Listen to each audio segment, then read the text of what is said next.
থাকতে যদি এই চালতার আচারটা বানিয়ে না রাখেন তাহলে কিন্তু পরে গিয়ে অনেক বেশি আফসোস করতে হবে। হ্যালো এভরিওয়ান, আসসালামু আলাইকুম। সবাই কেমন আছেন? আজকে আপনাদের সঙ্গে এত বেশি মজাদার আর লোভনীয় একটা চালতার আচারের রেসিপি শেয়ার করব, যেটা বানানোর সাথে সাথেই শেষ হয়ে যায়।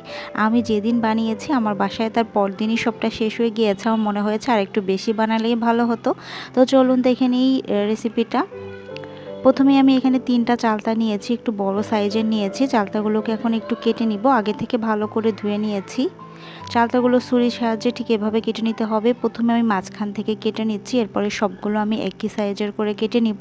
আর এই চালতাটা বেশ শক্ত ছিল, যেহেতু এটা একদম পুরো পাকা বড় চালতা ছিল, এজন্য এটা আমি পরে বটি দিয়ে খুব সুন্দর করে কেটে নিয়েছি, কারণ এটা ছুরি দিয়ে কোনোভাবেই কাটা যাচ্ছিল না। চালতাগুলো এখন একটু ভালো করে আমি কেটে নিচ্ছি। এই যে এভাবে করে গোল গোল করে কেটে নিলে একদম সবগুলো সাইজে সমান হয়, দেখতেও অনেক বেশি সুন্দর লাগে।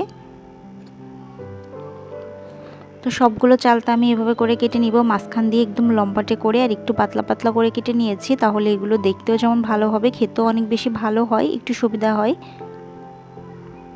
সবগুলো চালতা আমার কাটা শেষ। আমি বটি দিয়ে সবগুলো কেটে নিয়েছি। এভাবে করে একদম সবগুলো সমান সাইজের হয়েছে। আর যেগুলো একটু শক্ত ওপর থেকে থাকে খোসাটা, সেটা আমি কেটে নিয়েছি। খোসাটা না ছাড়ালেও চলে, তারপরেও যেটা একটু বেশি শক্ত সেটা আমি ছাড়িয়ে নিয়েছি।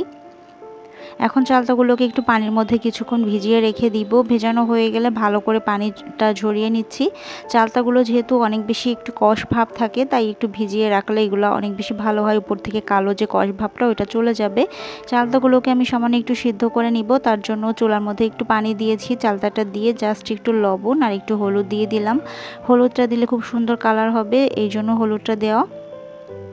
হলুদটা দিয়ে এটাকে একটু সিদ্ধ করে নিচ্ছি। আমি এটাকে 5 থেকে 10 মিনিটের মতো সিদ্ধ করে নেব। অনেক বেশি সিদ্ধ করা যাবে না, জাস্ট একটু হালকা সিদ্ধ করে নিতে হবে, যেন এটা অনেক বেশি নরম না হয়ে যায়, সেদিকে খেয়াল রাখতে হবে। একটু শক্ত থাকবে, আবার একদম বেশি নরমও হবে না।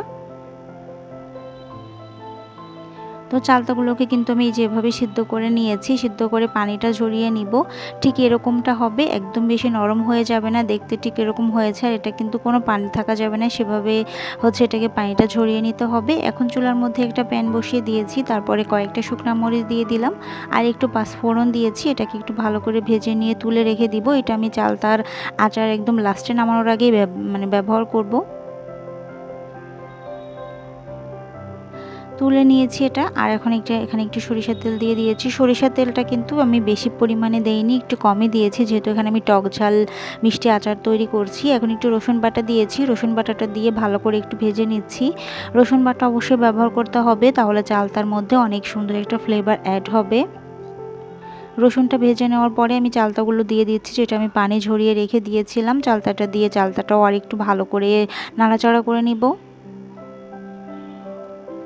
এই চালতার আচার বানানো কিন্তু একদমই ইজি, বেশিক্ষণ টাইম লাগে না, খুব সহজেই বানানো যায়। তবে এইটা যতই বানাই না কেন মনে হয় যে আর একটু বেশি করে বানিয়ে রাখি। আমি যেহেতু একবার বানিয়েছি, আমি ভেবেছি আরও একবার বানাবো, এটা আমার অলরেডি শেষ হয়ে গিয়েছে। তো এখন একটু শুকনো মরিচের গুঁড়াটা দিয়ে দিচ্ছি। শুকনো মরিচের গুঁড়া দেওয়ার ফলে কিন্তু চালতার মধ্যে খুব সুন্দর একটা কালার আসবে, সেই সাথে একটু ঝালও হবে, খেতেও বেশ ভালো হবে।